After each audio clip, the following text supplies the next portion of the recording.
67e anniversaire de l'indépendance de la Guinée. Ce qui pourrait être les grandes lignes du discours du général Mamadi Doumbouya. Salut les amis, salut tout le monde et bienvenue sur votre chaîne de l'information Africa Consti Info. La Guinée s'apprête à célébrer l'an 67 de son accession à l'indépendance ce 2 octobre 2025.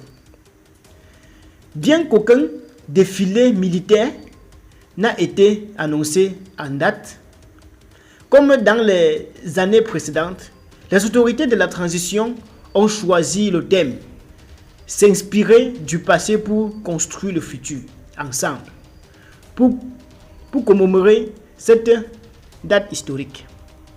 À la veille de ces festivités de l'indépendance, le général Mamadi Doumbouya tiendra sans doute un discours pour rendre hommage aux acteurs et compagnons de l'indépendance de la Guinée, ainsi que les forces de défense et de sécurité pour les sacrifices qu'elles consentent pour la défense de l'intégrité territoriale et pour la valorisation du drapeau pour la préservation de la paix dans le monde. Le président de la transition pourrait mettre cette commémoration en profit pour évoquer le triomphe du oui au référendum du 21 septembre 2025 avec 89,38% des voix. Une victoire qui enclenche le retour à l'ordre constitutionnel 4 ans après la prise du pouvoir. Récemment d'ailleurs, il a demandé au gouvernement de lui soumettre un calendrier de mise en place progressive des institutions constitutionnelles.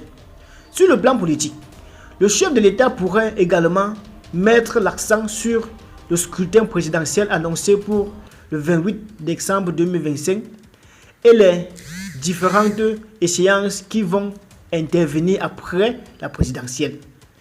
Vu que le 28 septembre dernier, il a promulgué le code électoral, mais pas sûr qu'il se prononcera sur sa candidature ou pas à la prochaine élection présidentielle.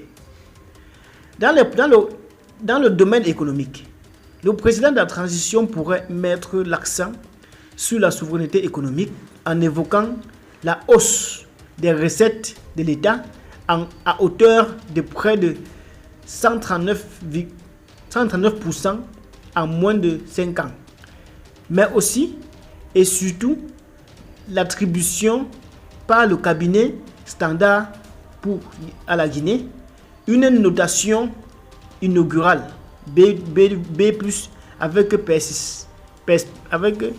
perspective stable. Il ne manquera certainement pas de mettre le projecteur sur le développement des infrastructures dans le cadre du projet Simandou, dont la première expédition de minerais de fer depuis la mine de Simfer est prévue en novembre 2025.